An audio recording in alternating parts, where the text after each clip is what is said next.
நீங்க எதை கேட்டாலும் அது உங்களுக்கு தரப்படும்னு நீங்க சொன்னது ஞாபகம் இருக்கா? தட்டுங்கள், அப்போது உங்களுக்கு திறக்கப்படும். எனக்கு ஞாபகம் இல்லையே.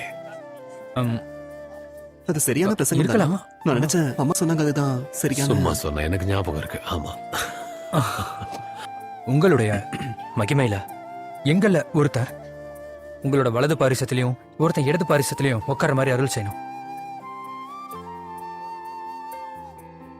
நீங்க கேக்குறது எதுன்னு உங்களுக்கே தெரியல. நான் குடிக்கக்கூடிய பாத்திரத்துல நீங்க பானத்தை குடிக்க முடியுமா? இல்ல நான் பெரும் ஸ்நானத்தை நீங்க பெறத்துக்கு உங்களால முடியுமான்னு சொல்லுங்க. ஆம், நீங்க அப்படி கேட்டிருக்கவே கூடாது.